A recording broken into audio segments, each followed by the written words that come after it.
Bonjour à tous, nous sommes le samedi, ce jour consacré à la Vierge Marie, ce jour de bonheur et de bénédiction.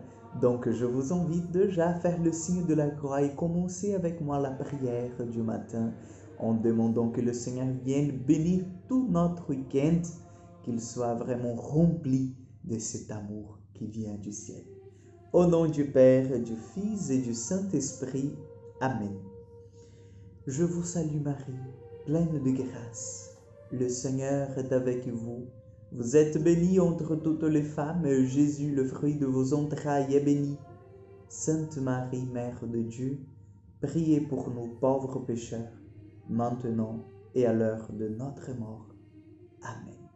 Notre-Dame de Lourdes, priez pour nous. Chers frères et sœurs, aujourd'hui, j'aimerais bien partager l'évangile du jour. Donc, nous allons prendre nos Bibles, nous allons l'ouvrir à l'évangile de Saint Luc, chapitre 18, versets 1-8. L'évangile de Luc, chapitre 18, 1-8. En ce temps-là, Jésus disait à ses disciples une parabole sur la nécessité pour eux de toujours prier sans cesse et sans se décourager. Il y avait dans une ville un juge qui ne craignait pas Dieu et ne respectait pas les hommes. Dans cette même ville, il y avait une veuve qui venait lui demander « Rends-moi justice contre mon adversaire ». Longtemps il refusa, puis il se dit « Même si je ne crains pas Dieu et ne respecte personne, comme cette veuve commence à m'ennuyer, je vais lui rendre justice pour qu'elle ne vienne plus sans cesse m'assommer. » Le Seigneur ajouta, « Écoutez bien ce que dit ce juge dépourvu de justice. Et Dieu ne fera pas justice à ses élus qui crient vers lui jour et nuit? Les fait-il attendre? Je vous le déclare, bien vite, il leur fera justice. Cependant, le Fils de l'homme, quand il viendra, trouvera-t-il la foi sur la terre? Acclamons la parole de Dieu.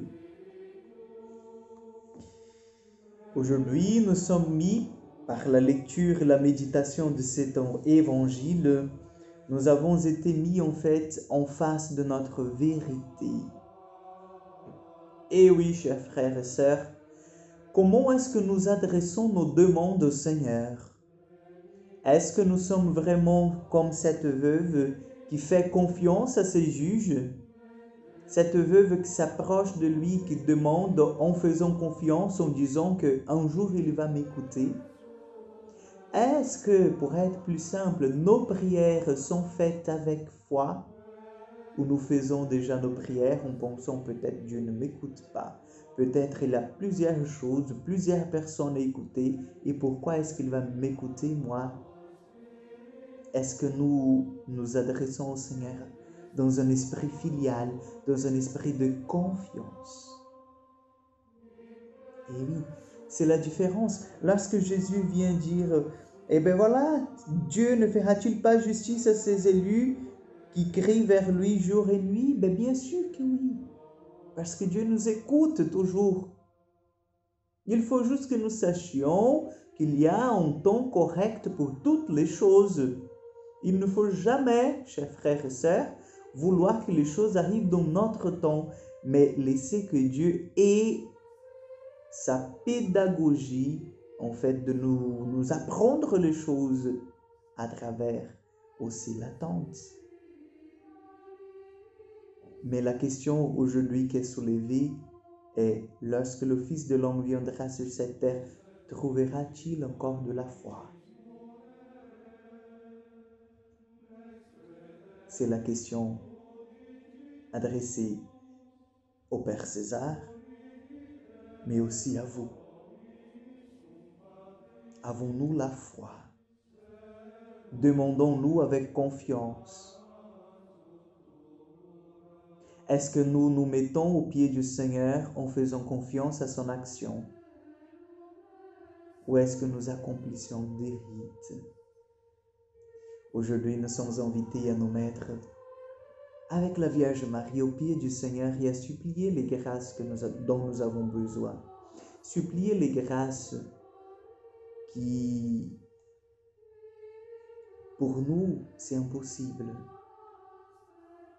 Remettre d'entre les mains de Dieu ce qui nous enlève la paix et le laisser agir tout simplement. Donc demandons cette grâce de pouvoir utiliser ce don que nous avons. Nous tous, nous avons ce don d'intercession. Et à partir de ce don d'intercession, pouvoir en fait plonger et faire l'expérience que Dieu nous aime et qu'il agit toujours. Le Seigneur soit avec vous. Que Dieu Tout-Puissant vous bénisse, le Père, le Fils et le Saint-Esprit. Amen. Donc nous allons nous rencontrer ce soir à 18h30, à 18h pour la prière du chapelet. Donc n'oubliez pas, à 18h la prière du chapelet sur la chaîne YouTube. Et demain, bien sûr, la messe à 11h. Pour la prière du matin, nous nous retrouvons seulement le mardi prochain. Que Dieu vous bénisse. Un excellent samedi.